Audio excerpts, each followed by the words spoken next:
नमस्कार दोस्तों। तो आज हम बात करते हैं भूकंप की। भूकंप को हम सामान्य भाषा में बोलें, बोलचाल की जो आम भाषा है, तो हम समझ सकते हैं कंपन, यानी कंपन पृथ्वी की ऊपरी सतह पर कंपन होना ही भूकंप कहलाता है। ठीक है। और अगर ज्योग्राफी की भाषा में हम बात करें तो वह प्रत्यास्थ ऊर्जा जो भूकंप केंद्र से भूकंप अधिकेंद्र पर पहुंचकर भूपटल को प्रभावित करती है, उसे क्या कहते हैं? भूकंप कहते हैं। अब हम दो चीजें समझते हैं, पहला भूकंप केंद्र और दूसरा भूकंप अधिकेंद्र। भूकंप केंद्र की बात करें तो हमें इधर देखना होगा।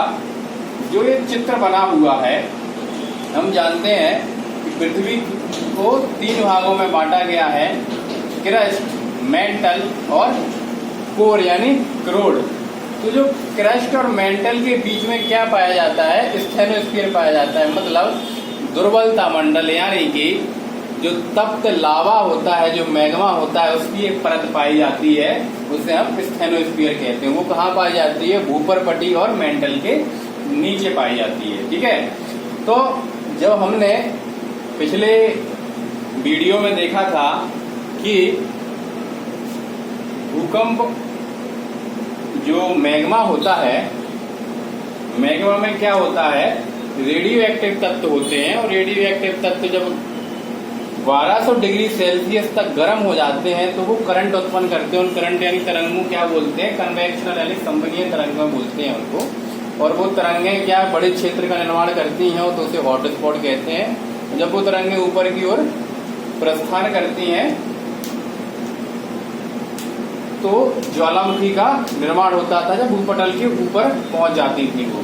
लेकिन जब ये तरंगें भूपटल पर, मानिए भूपटल है हमारा, और ये तरंगें ऊपर जाती हैं और बाहर नहीं निकल पाती हैं, तो ये तरंगें जो भूपटल, जो भूपरपटी है, जो क्रस्ट है, इधर जाकर क्या करती हैं? धक्का मारती हैं। ये यहाँ धक्का मारेंगी तो इसमें क्या होगा? क्रस्ट में कंपन होगा, मतलब इसकी स्थिति में परिवर्तन होगा, ये हल जाएगी।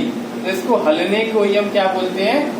भूकंप बोलते हैं। ठीक है। तो ये जो कन्वेक्शनल जो तरंग यानी प्रत्यास्थ ऊर्जा, इलास्टिक एनर्जी है, जो जहां से उत्पन्न होती है, ठीक है, उसे बोलते हैं फोकस, यानी कि भूकंप केंद्र। उसे क्या बोलते हैं?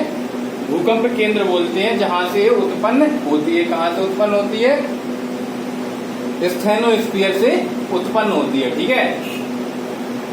और जब यह इलास्टिक एनर्जी, ये तरंगे पृथ्वी की ऊपरी क्रस्ट है, जो ऊपरा वाला भाग है पृथ्वी का, भूपरपटी, उस पर पहुंच जाती है, जिस बिंदु पर सबसे पहले पहुंचती हैं, उसे बोलते हैं अधिकेंद्र, मतलब एपिसेंटर। ठीक है। ये पृथ्वी है, ये बाहरी परत है पृथ्वी की, और ये स्टेनोस्फीयर यहाँ से उत्पन्न हुई और यहाँ पहुंची। ठीक है। तो ये एपिसेंटर है, ये अधिकेंद्र है। अब हम बात करते हैं कि ये जो तरंगें होती हैं वो कितने प्रकार की होती हैं और किस प्रकार से पृथ्वी के अंदर ये गति करती हैं। ठीक है।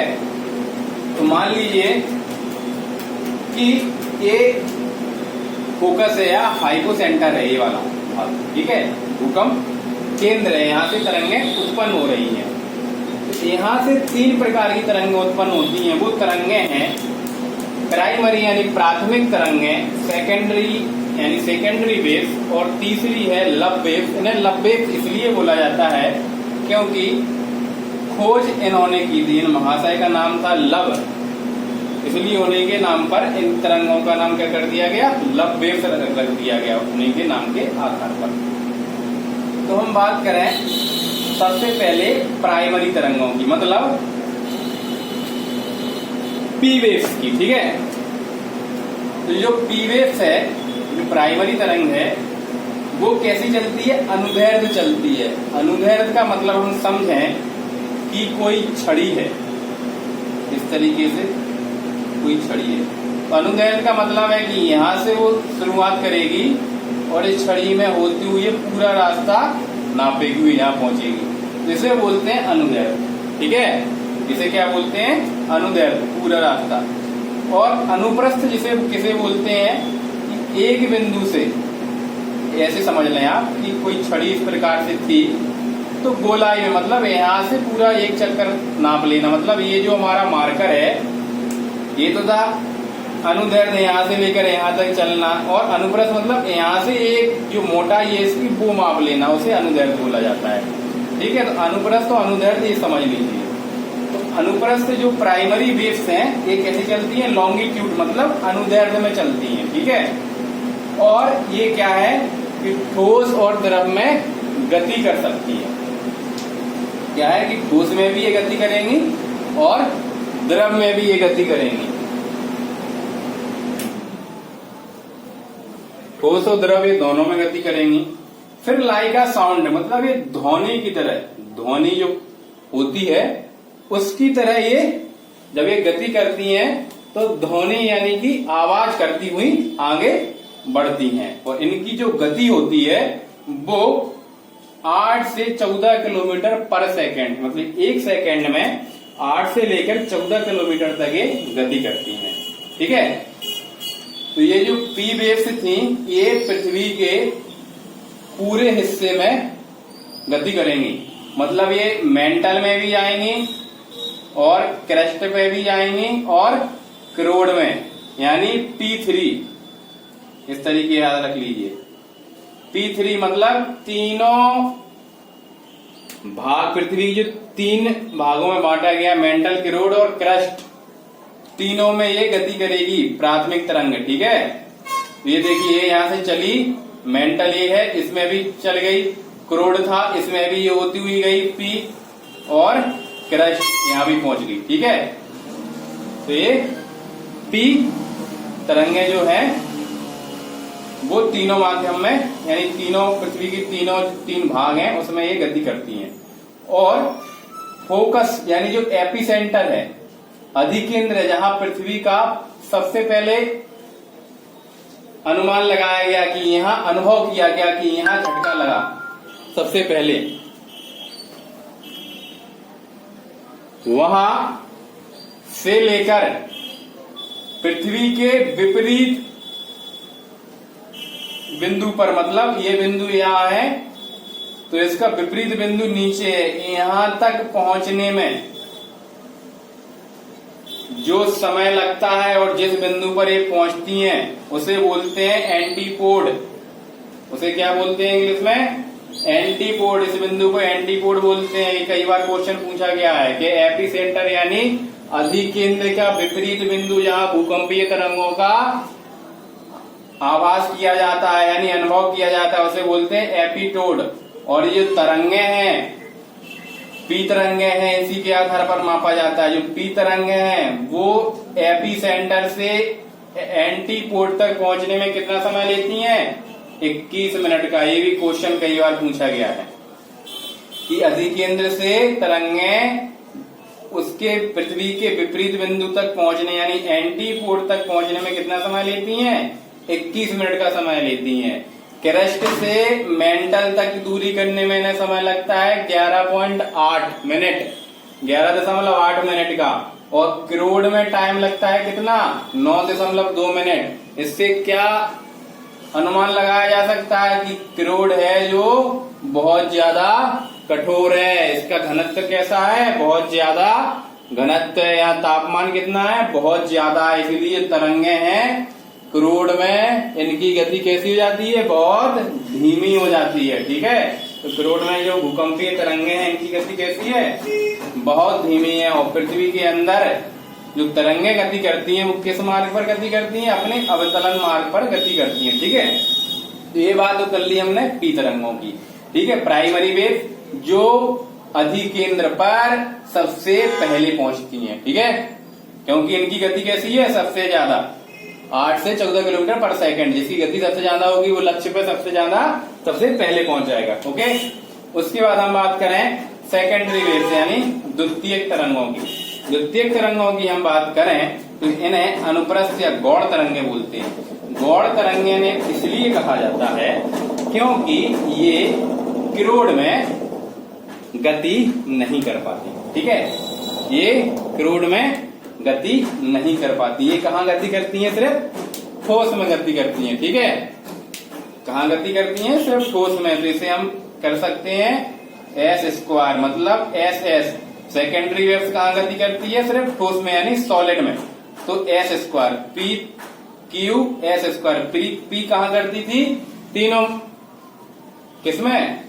तीनों माध्यमों में, मतलब पृथ्वी की तीनों जो तीन भाग थे, जो तीन भागों में बांटा गया, मेंटल, क्रोड और भूपर्पटी यानी क्रस्ट में, तो पी तीनों में करती थी। जो सेकेंडरी वेव्स है ये सिर्फ ठोस में, तो इसका होगा S square, P3 S square. ठीक है, और एल एस यानी ये सरफेस में गति करेगी, हम बाद में आएंगे इसके ऊपर। तो जो सेकेंडरी वेव्स है इसे अनुप्रस्थ तरंगे भी बोलते हैं। इनका जो गति करने का तरीका है वो कैसा है? ट्रांसवर्स है। ट्रांसवर्स यानी अनुप्रस्थ, जो हमने बताया था इस तरीके से, जो मार्कर पर गोलाई रूप में। ठीक है, तो इनकी गति करने का तरीका कैसा है? अनुप्रस्थ या ट्रांसवर्स। ये सिर्फ कहाँ है? ठोस में गति करेंगे, द्रव में गति नहीं कर पाएंगे। ठीक है, और एक ऐसी गति करती हैं प्रकाश की भांति कार्य करती हैं। ठीक है, जैसे प्रकाश की गति से नहीं करती लेकिन प्रकाश की भांति कार्य करती हैं। और इनकी जो गति होती है वो 4 से 6 किलोमीटर पर सेकेंड होती है। मतलब ये प्राइमरी वेव से 40% धीमी चलती हैं। ठीक है, कैसी चलती हैं? 40% धीमी चलती हैं। और यहां से तीनों वेव्स उत्पन्न हो रही थी फोकस से या हाइपोसेंटर से। ठीक है, तो अब एक क्वेश्चन बनता है 102 डिग्री से 143 डिग्री, इस साइड भी और इस साइड भी। इसमें क्या होता है कि इसमें पी वेव्स और एस वेव्स गति नहीं कर पाती। गति तो करती हैं लेकिन क्या है कि जहां पर मापन हो रहा है, जहां इंतजार हो रहा है, वहां ये पहुंच नहीं पाती। मापने के लिए हम क्या करेंगे? कैसे मापेंगे? ये जो है ये पॉइंट था, यहां अपन ले लेंगे और ये 90 डिग्री होगी। यहां से ये 90 डिग्री मान लेंगे, तो यहां से 1 से 2 और 143। ठीक है, तो 1 से 2 और 143 के बीच में क्या है कि पी और एस तरंगें गति नहीं कर पाती। इसका कारण क्या है? गुल्टेनबर्ग रैपिटी यानी गुल्टेनबर्ग संबद्धता।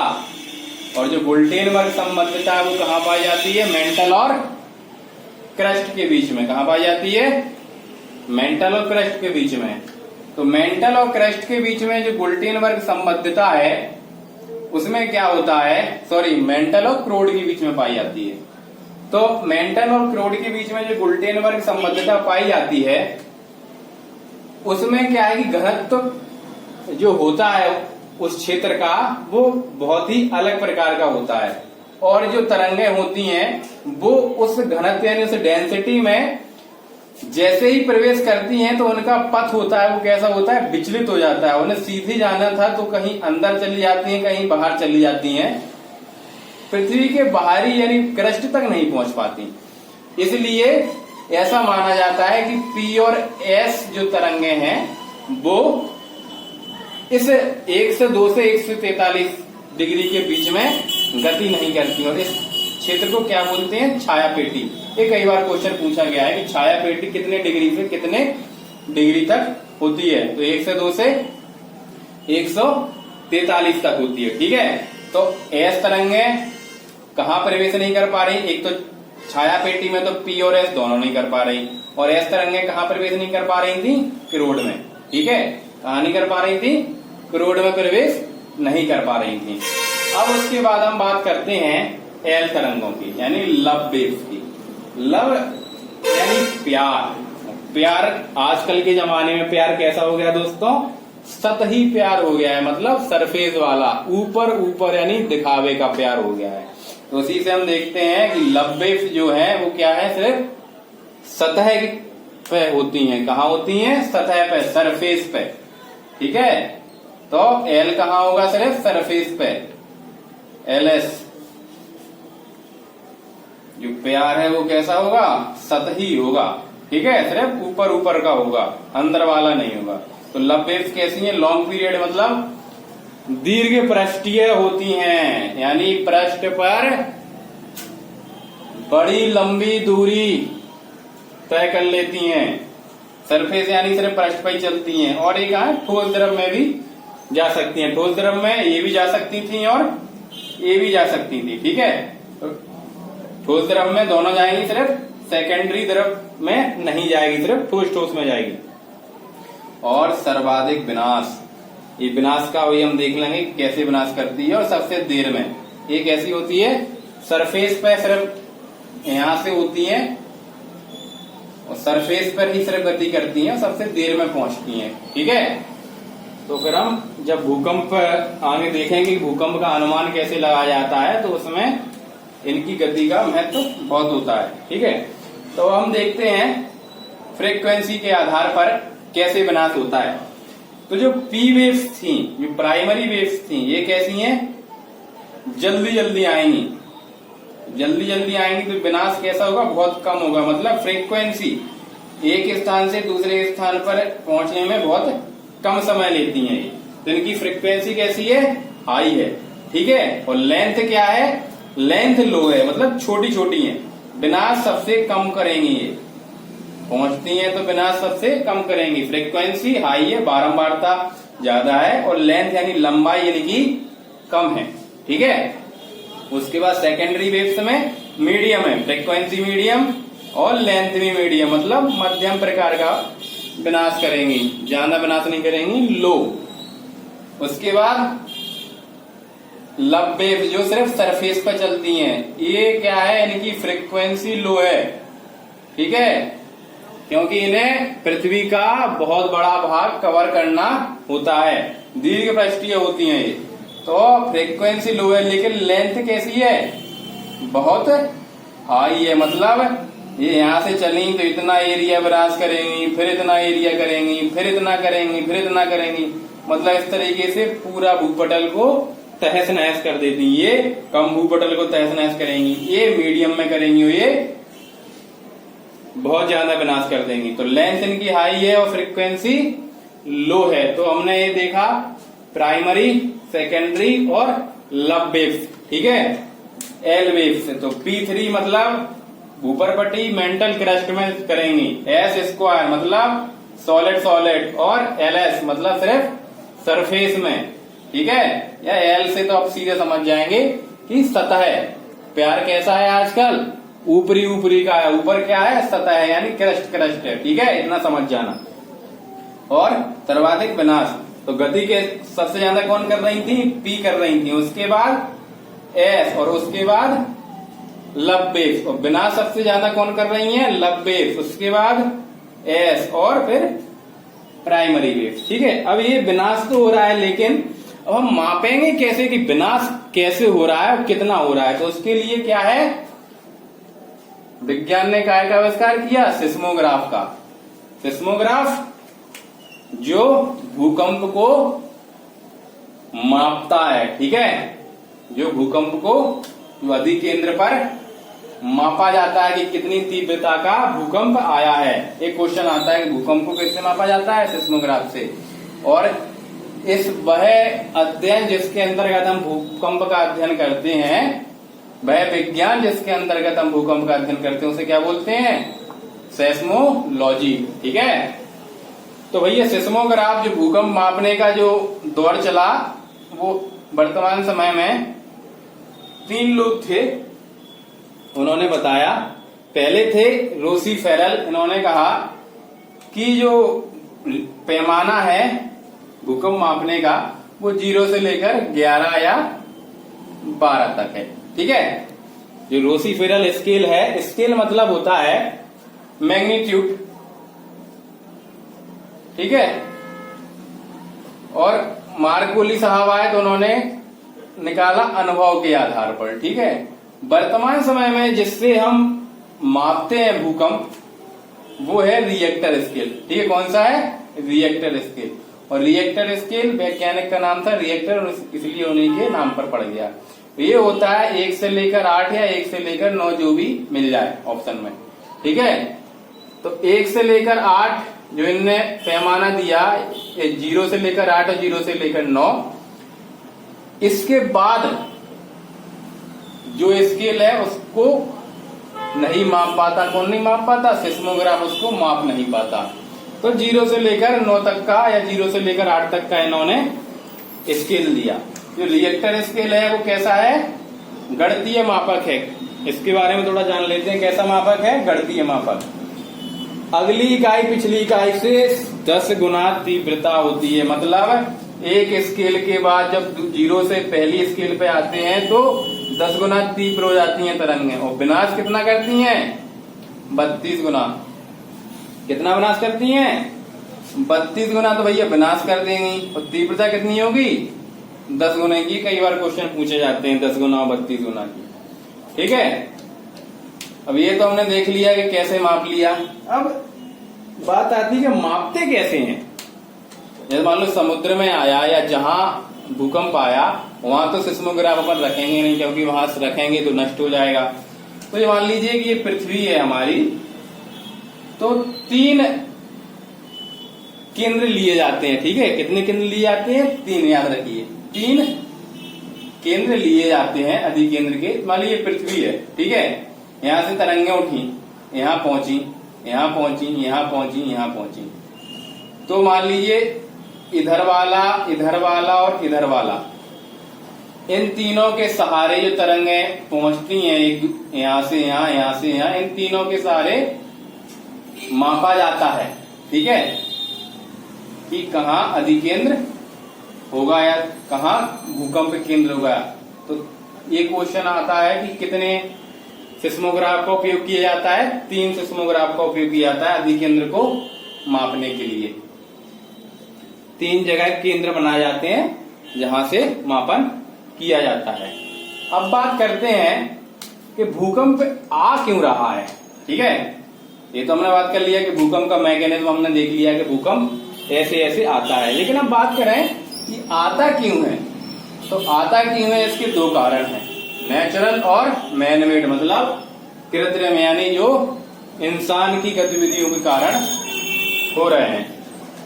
नेचुरल की हम बात करें तो टेक्टोनिक फोर्स, मतलब विवर्तनिकी बल।